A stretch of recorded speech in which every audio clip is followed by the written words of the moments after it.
বলতে পারবেন আমার হাতে এটা কি? এইটা একটা ডিম, আর এটা থেকে আমি একটা সুন্দর জিনিস বানাইছি। যখন ঘরে সাজাইতে হয়েছিলাম তখন আমার স্বামী বলেছিল যে ওটা কি সোনার মতো চকচক করতেছে, আর বাস্তবে সত্যি অনেক সুন্দর লাগতেছিল। তো আমি একটা ডিম নিয়েছি, আর ডিমটা তো আমাকে ফাটাইতে হবে, কারণ একটা সত্য ডিম দিয়ে তো কিছু বানানো যায় না। তো ডিমের খোলা আমার দরকার, তাই আমি মাঝখানে কানা করেছি এবং কানা করে সেখান থেকে আস্তে করে ডিমের ভিতরকার সব কুসুম টুসুম বের করে নিয়ে সেটা আমরা খেয়েছি, ফেলে দিইনি।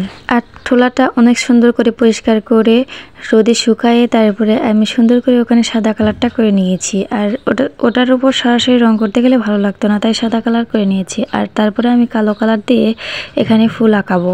ইচ্ছা ছিল অন্য কালার দিয়ে করার, তবে কিন্তু হাতের কাছে এই কালো কালারটা ছিল, তাই আমি মনে করলাম যে কালো কালারটা দিয়েই করি। সাদার উপর কালো কালার অনেক ভালো লাগবে। আর হাতের কাছে আমার চিকন তুলিও ছিল না, যার কারণে ফুলগুলো এবড়ো থেবড়ো হয়েছে এবং বেশ মোটা হয়েছে। যদি চিকন তুলি থাকতো তাহলে অনেক সুন্দর করে কাজ করা যেত।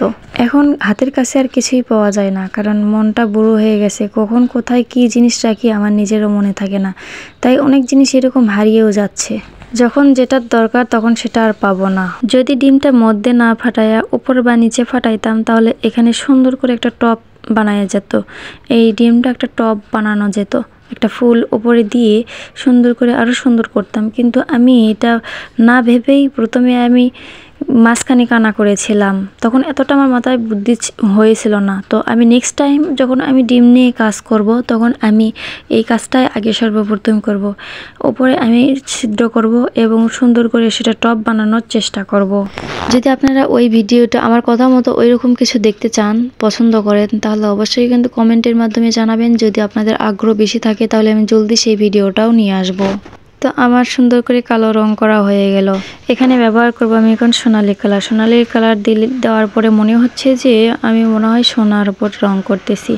এই সোনালি কালার এবং সিলভার কালার, এগুলো চিকচিকা কালার আমার কাছে অনেক ভালো লাগে। আমি জানি না আপনাদের কাছে কেমন লাগে, তবে আমার কাছে অনেক ভালো লাগে। যদি আইডিয়া থাকে কিন্তু সাধারণ জিনিসকেও অসাধারণ বানানো যায়। এই ডিমের খোসাটা কিন্তু আমরা ফেলেই দিই। তো এরকম করে যদি এরকম সুন্দর সুন্দর জিনিস বেনে যদি আমি ঘর সাজাই তাহলে ঘরের সৌন্দর্যটাও ফুটে ওঠে, আর জিনিসও কিন্তু নষ্ট হয় না। তো যদি আপনারা আইডিয়া না পান তাহলে আমার চ্যানেলটি কিন্তু ফলো করে রাখবেন। আমি এই পুরাতন জিনিস থেকে নতুন কিছু তৈরি করার জন্য অনেক ভিডিও দিয়েছি এবং ভবিষ্যতে ইনশাল্লাহ দিব, যদি আপনাদের সাপোর্ট পাই। তাই আপনারা আমার অবশ্যই ভিডিও দেখবেন এবং আমার চ্যানেলটি ফলো করে রাখবেন, তাহলে আমার এই সব নতুন নতুন আপডেট ভিডিওগুলো আপনারা পাবেন। এই দেখেন তৈরি হয়ে গেল সোনার ডিম, দেখতে মাশাআল্লাহ অনেক সুন্দর লাগতেছে। আর ফুল ভিডিওটা দেখার জন্য সবাইকে অসংখ্য ধন্যবাদ। এভাবেই সবাই আমার পাশে থাকবেন। আল্লাহ হাফেজ।